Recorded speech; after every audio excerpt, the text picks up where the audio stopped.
Para Olympic में हिमाचल प्रदेश को रजत पदक लाने वाले निशात कुमार हमारे साथ है। पूरे देश भर में इन्होंने नाम रोशन किया है और हिमाचल का खास तौर पर ऊना क्षेत्र से ये रहने वाले हैं। एक गरीब परिवार और साधारण परिवार से संबंध रखते हैं। इनसे बातचीत कर लेते हैं। निशात जी, आपने रजत पदक दिलाया है भारत देश को। पूरे देश के लिए गर्व की बात है।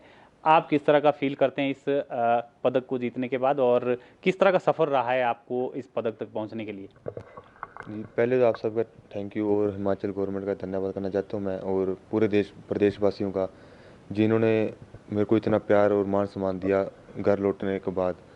तो मैं बहुत खुश हूँ ये पदक जीत कर कि मैं छोटे से गांव से निकल कर ये इतने वर्ल्ड लेवल तक पहुँचा हूँ, और मैंने पदक अपने देश को नहीं बल्कि अपने प्रदेश के जिताया है। कितने सालों की मेहनत रही है? क्या कुछ आपने इसके लिए जो है मेहनत की है? कितना टाइम दिया है तब जाके ये मुकाम आपने हासिल किया है? अ, मैंने 2009 से गेम स्टार्ट करी स्कूल स्कूल लेवल पर, SBM कटौड़ खुर्द में। तो वहाँ पर जो हमारे पीटीआई थे मेरे, श्री रमेश जी, उन्होंने मेरे हाई जंप और रनिंग स्टार्ट करवाई थी उस टाइम मेरी, क्योंकि हाइट भी अच्छी थी और मुझे माता पिता का भी अच्छा मोटिवेशन मिला। मेरी मदर खुद एक स्पोर्ट्समैन है, वॉलीबॉल, डिस्कस थ्रोअर। तो यही था कि मेरी मदर का मोटिवेट कि इसको किसी से अलग फील ना हो कि इसका एक हाथ है, या फिर इसको ऐसा कोई वो ना करे सोसाइटी में कि इसको ऐसा फील हो, नेगेटिव फील ना हो। तो हमेशा मोटिवेशन रहा है। तो मेरी काफ़ी मेहनत थी उसमें। मैं जिस टाइम +1 +2 में स्कूल में पढ़ता और 10th तक प्राइवेट स्कूल में पढ़ता, तो मैं तीन तीन दिन भी दिन में 3 दिन भी ट्रेनिंग करता था, स्कूल में और सुबह और शाम को। तो बहुत मेहनत रही उसमें, उसके पीछे। फिर मैंने 2017 में जब नेशनल खेला तो मुझे उससे एबल बॉडी में और मोटिवेशन मिला कि मैं स्पोर्ट्स में अच्छा कर सकता हूँ और मैं अच्छा करूँगा उसमें।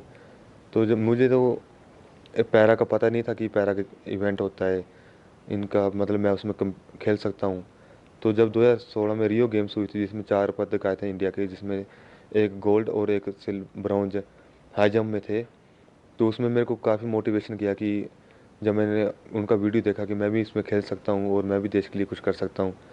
उसमें जब मैंने 2017 में +2 किए, फिर मैंने पंचकुला सर के पास पहुँचा अपने मासी जी के थ्रू। तो सर का भी अच्छा रोल रहा मेरे लिए, सर ने भी अच्छी सपोर्ट की, रूम दिया मुझे रहने के लिए अपने खिलाड़ियों के साथ, और फाइनेंशियल सपोर्ट भी किया, डाइट का भी किया। तो काफ़ी दिक्कतें हुई थी उस टाइम, परिवार में भी काफ़ी फाइनेंशियल सपोर्ट की दिक्कत चल रही थी। तो मुझे कभी घर वालों ने ये नहीं फील होने दिया कि तू मैं हम पैसे नहीं दे सकते या तू छोड़ कर आ जा। ना ही सर ने मुझे फील होने दिया कि जो तू जा भाई यहाँ से, तू ये कर रहा है या ज़्यादा खर्चा हो रहा है तेरा, फिर तेरा नहीं कर सकते हम। कभी ऐसा नहीं हुआ, मुझे यही मोटिवेशन था वो। और मेरे अंदर ऐसी आग थी, जब मैं इतने छोटे से गांव से निकला हूँ, इतने बड़े शहर में आया हूँ।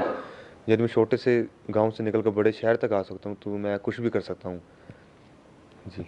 हिमाचल में जिस तरह से आपको भी पंचकुला जाना पड़ा कोचिंग के लिए, सपोर्ट नहीं मिल पाता खिलाड़ियों को, ग्राउंड्स की दिक्कत रहती है, दूसरी परेशानी रहती है, उसके लिए क्या आप एक सरकार से चाह रहे हैं ताकि आपके जैसे जो और युवा हैं वो भी स्पोर्ट्स में आगे आएँ?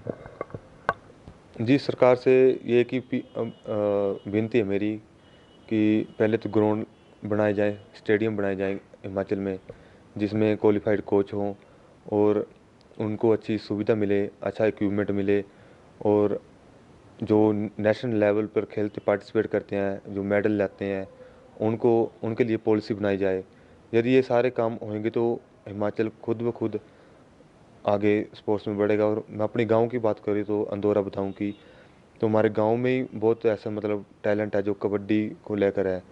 उसमें कितने भैया लड़के, तीन चार तीन चार लड़कियों ने नेशनल में पार्टिसिपेट किया, हॉकी में, सॉरी कबड्डी में।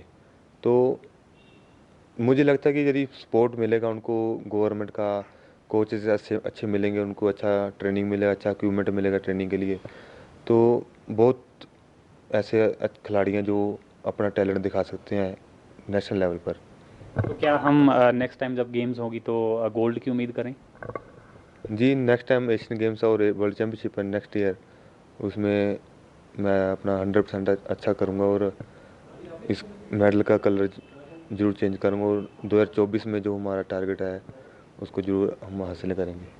हमारे साथ आपके कोच भी हैं। सर, कोच का बड़ा अहम रोल रहता है। किस तरह से आपने निषाद को तराशा जब आपके पास ये पहुंचा, तो कितना टाइम आपने इस युवक को दिया और कितनी मेहनत जो है इस युवक की रही है?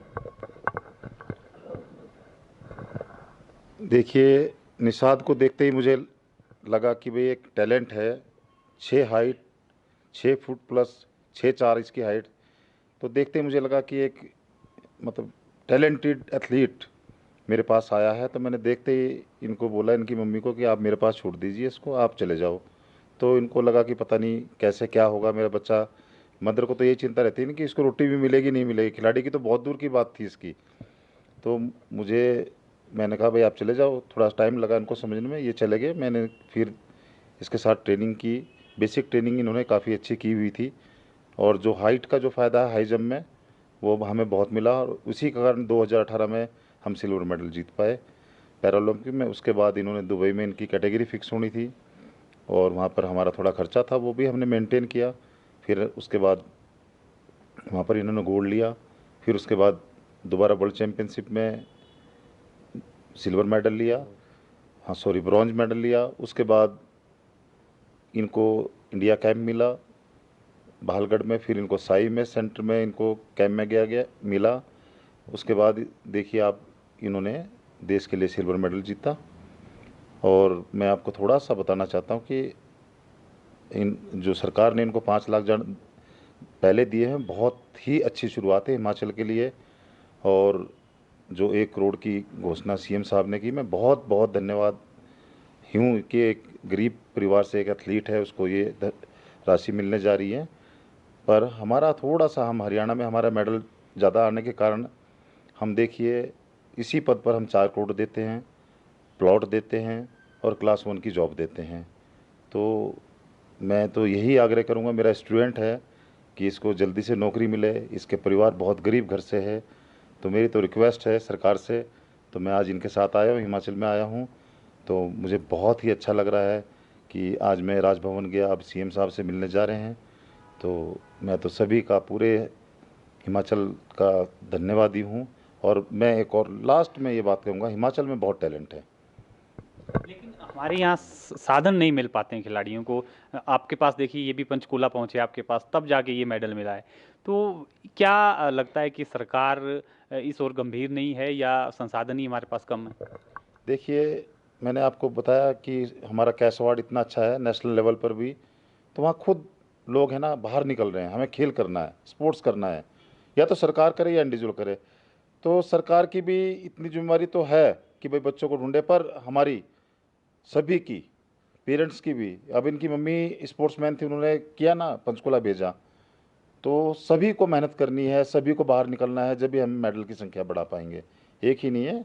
सरकार का तो खैर बहुत बड़ी चीज़ है, सरकार तो कुछ भी कर सकती है। निषाद को जब मोटिवेशनल मिलेगा, एक लोग देखेंगे कि निषाद को इतना कुछ दिया सरकार ने, तो बच्चे बाहर निकल के आएंगे। तो आपकी, जैसे हमारी ओलंपिक में मेडल की संख्या बढ़ानी है, तो ऐसे ही हमें हिमाचल की भी मेडलों की संख्या बढ़ानी है। तो ये थे निषाद और उनके कोच, जिनका साफ तौर पर कहना है कि सरकार के साथ साथ लोगों की भागीदारी भी बहुत ज़रूरी है। तभी युवा जो इस तरह से आगे निकलकर स्पोर्ट्स में अपना और देश का नाम रोशन कर सकते हैं। और जिस तरह से निषाद ने कहा कि अगला जो इनका टारगेट है वो गोल्ड मेडल का है, और हम उम्मीद कर रहे हैं कि गोल्ड मेडल जो है इंडिया के नाम आएगा। तो फिलहाल के लिए इतना ही। शिमला से पंजाब केसरी टीवी के लिए योगराज शर्मा। हमसे जुड़े रहने के लिए हमारे YouTube चैनल को सब्सक्राइब करें और नई वीडियो की नोटिफिकेशन के लिए बेल आइकॉन को दबाएं। अगर आप ये वीडियो Facebook पर देख रहे हैं तो लाइक जरूर करें और ज्यादा से ज्यादा शेयर करें। इसी तरह के और भी अपडेट्स के लिए फॉलो करें हमारा Instagram पेज himachal.kesri।